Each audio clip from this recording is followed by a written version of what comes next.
as you can see, new background, new set, new layout. I just wanted to change it up a bit. Don't worry, the old one is still intact. It's not disappeared forever. This way I've got a bit more flexibility, because there I was penned in with loads of shit around me. It's hard to explain, but yeah, here I can spin around a bit, I can stretch my legs.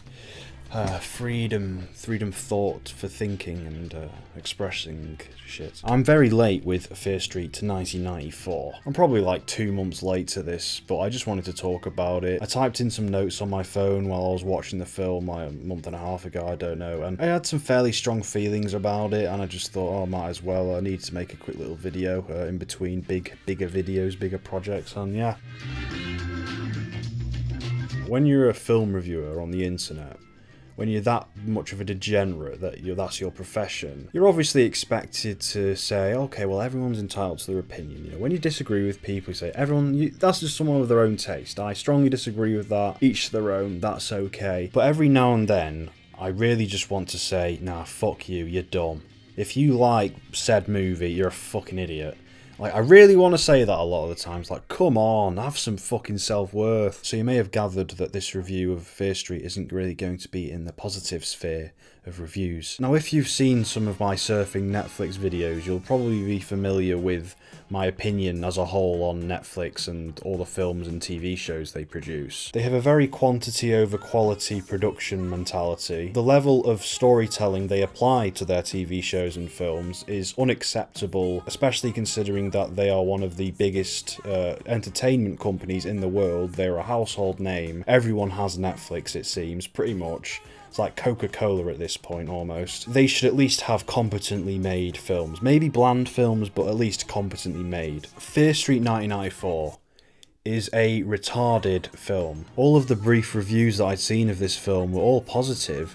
There were loads of those cringy Instagram edits of the characters. I kept seeing that clip of Uma Thurman's daughter flipping someone off, and it said Fear Street 1994, what a great film or something. And I was like, okay, this is a new Netflix film, must be some new cool pulpy horror film, kind of a bit like Stranger Things, stylistic. Uma Thurman's daughter's very hot at the moment, so this must be at least a substantial film. I see it on Netflix, I put it on my fucking list, because everyone's been saying, oh, it's a good film, oh, have you seen Fear Street, have you seen Fear Street? I'm thinking, this is a bloody conversation, I'm missing out on the dialogue here. I put it on for the first 5 or 10 minutes. Instantly, I'm bombarded with terrible dialogue, manipulative uses of sound effects, fairly bad acting, derivative directing. I'm like, okay, I've watched Halloween fairly recently, that's a really good film. If you're gonna fucking pastiche it, do something kind of original though with it. So Uma Thurman's daughter, who's the biggest actress, who's the most notable actress in the whole film, is in it for the first sequence, the first 5-10 minutes, 10 minutes at most. She dies, she gets killed off, and that's the end of that. And then we spend the rest of the film with Disney Channel tier actors,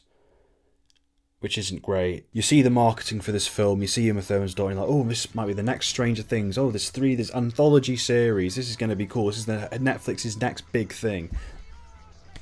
I honestly think this film's fucking empty. It feels like one massive Netflix advert. Whoever made this film has no respect for filmmaking. Let's say someone had the idea for this film and they wrote down loads of little bullet points. This film feels like they just used this little list of bullet points as the script. Because it's all just nothing but checklists, nothing but, okay, this plot beat happens now because that's how it works in these films, these kind of films, and now this one's happening straight after. So the way this film unfolds is they just spread out all of these different plot beats and trends, these Netflix trends, oh it's 90s, oh it's cool, and then they speed run through all of it as fast as they can. They want to end the film as quickly as possible, it feels like. The film is just a skeleton of plot beats and story beats. There's no meat, there's no fucking fleshing out. Characters have no dimensions, they are just what the script insists that they are. Characters' relationships, it's just all, okay, well this happens in movies, so it automatically works because we wrote it down that would happen. The horror aspects of this film are cheap and manipulative, you know, jump scares, whatever monsters are trending. Obviously it's set in the 90s and throwbacks are huge right now, going back to all these eras for purely aesthetic reasons. The most bizarre and standout aspect of this film is the pacing. It rushes through all of those aforementioned generic plot beats. It's like watching a film on 2x speed. Imagine a kid rushing his English homework and he's like, okay,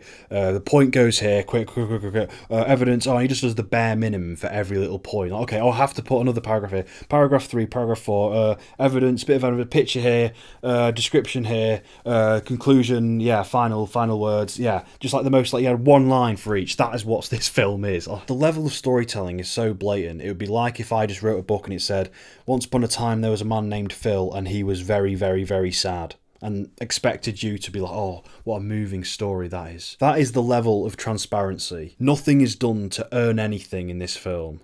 It's worthless. I keep throwing that word around all the time, but this is truly the pits of hell of storytelling. This is fucking disgraceful. And if you're going to come at me by saying that, oh well, there's two other films, you need to, they explain what's going on, there is nothing that those two films can do to rectify the flaws of this film. This is fundamentally flawed at its core. Adverts have more nuance, have more depth of character. It is fucking hollow. And also, like a lot of Netflix media, there's some LGBTQ XRP pandering in here. The LGBT community deserves better than fucking Netflix, honestly. Just imagine if you were a part of this marginalised group and you had fucking Zack Snyder make a film about you. Like, oh no, not him, not that. Gonna be more homophobes after that. So this is the worst film I've seen this year, and I don't see it being beaten. This is disrespectful, man. This is fucked. This is a moral fucking issue, this. This is fucked. This is fucked. This is fucked. Do you understand?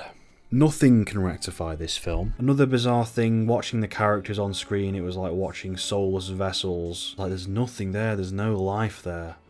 Very weird. I've put here obnoxious use of music, and it's been so long since I wrote this, it's been so long since I watched it. I don't remember what the music was like, but I'm just going to trust my past self. Yeah, the music's shy. Just remember that when they make these films, they're making them with the mindset that they don't have to be that good. They can be the kind of film that people would walk out at the cinema. They know they can get away with that. You'll leave it on. You'll be fucking jerking off. You'll be having your pizza. It's like, I can't reach the remote. I've got a pizza here. Fucking hell. Couples will be watching it. The laptop will be at the end of the bed. They won't be like, I can't be arsed getting it, changing it. Just fucking leave it on. It's a background watch. The amount of fucking money that they bring in, they should be making HBO level shit. Look at what HBO did in the 2000s. They put out Sopranos, Band of Brothers, Deadwood, all of these high budget, high effort shows. But yeah, thanks for watching. Don't watch the film. If you like this movie, you're a fucking idiot, mate.